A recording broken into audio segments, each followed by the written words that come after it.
মাথা নিয়ে জালিম হাতের মধ্যে লইয়া যখন এজিদের দরবারের দিকে রওনা দিল, পিছন দিকে ওই মাথা ছাড়া দুটি বাচ্চা, একটি ভাই আরেকটি ভাইকে জড়াইয়া ধরে কান্দে, হুসাইন হুসাইন গো, কুফানগরের দিকে আয়ো না গো হুসাইন, কুফানগরের অবস্থা বেশি ভালো না। এবার জালিম কয়, এখানে তো আমি ছাড়া আর বাচ্চা দুটার শির ছাড়ার কেহ নাই, কে কান্দে রে কে কান্দে। পিছন দিকে ফিরে চায়, সে দেখে মাথা ছাড়া দুটি লাশ, একটি ভাই আরেকটি ভাইকে জড়াইয়া ধইরা কান্দে।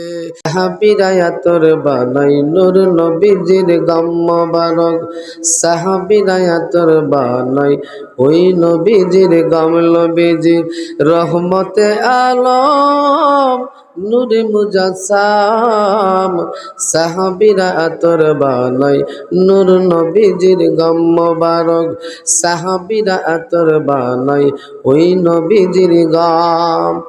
সিনো জানো মানু কি আর আমার নবীজি, যাহার পাগল চন্দ্র সূর্য তারকারাজি, বলো যাহার পাগল চন্দ্র সূর্য তারকারাজি, তোমরা আর শুনবানি সুন্দর কাহিনী, জান্নাতে রোমে রোমে লেখা নবীর নাম, জান্নাতে রোমে রোমে লেখা নবীর নাম।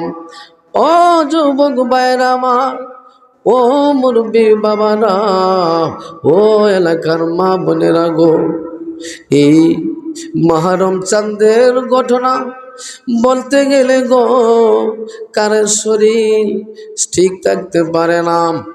ওই কুফা নগরে দুটি সন্তান, ওই এক ভাই আরেক ভাইরে জড়াইয়া ধরে কান্দে আর কয়, হুসাইন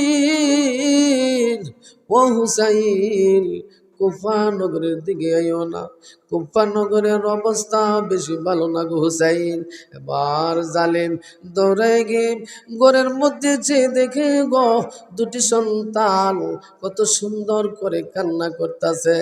জালিম কই, এটাই তো আমার সুযোগ, এই দুটি বাচ্চা যদি এজিদের দরবারে নিয়ে চলে যায়, তাহলে আমাকে 1000 স্বর্ণ মুদ্রার দিবে। এবার জালিম যখন দুটি বাচ্চা পেয়ে গো খুশি হইল, জালিমের স্ত্রী দৌড়ায় এসে করে, স্বামী গো, ও স্বামী, আপনার হাতে ধরি পায়ে পড়ি গো স্বামী, আমাকে মারুন গো, আমাকে আপনি শেষ করে ফেলেন, তারপরেও দুটি বাচ্চা আপনি মাইরেন নাম। জালিম কিতাব সাক্ষী দেব, জালিম ওই জালিমের স্ত্রীকে হত্যা করলো, হত্যা করে দুটি বাচ্চাকে নিয়ে ওই মরুর প্রান্তরে চলে গেল।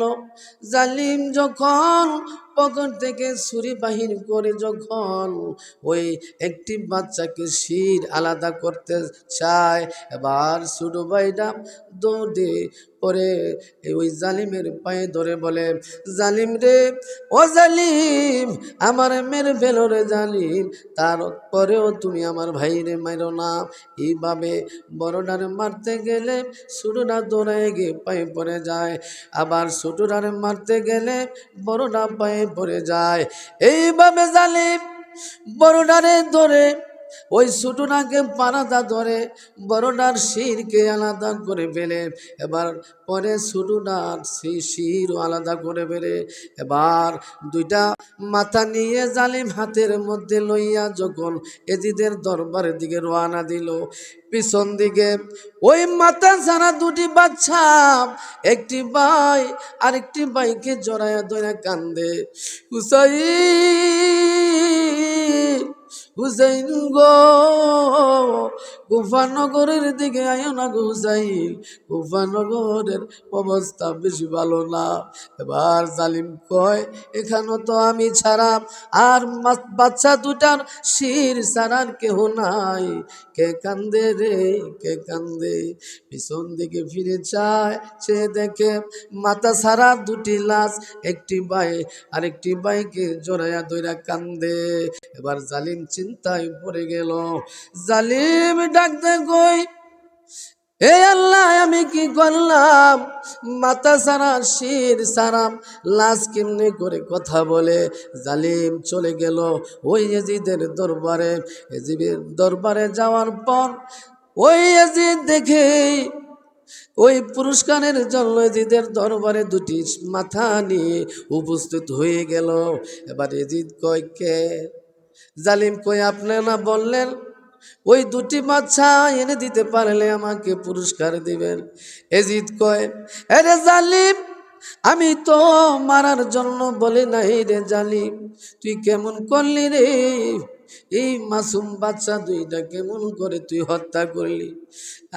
জালিম, তুই যখন এই দুটি বাচ্চাকে হত্যা করতে পারলি, তুই আমাকেও রেহাই পাবি না। এই বলে দুষ্ট এজিদায় ওই জালিমকে হত্যা করে ফেলল। আহ, কি নির্মম পরিহাস! ওই 72 দল মতান্তরে 100 জন শহীদ, 100 জন কারবালার প্রান্তরে শহীদ হইল।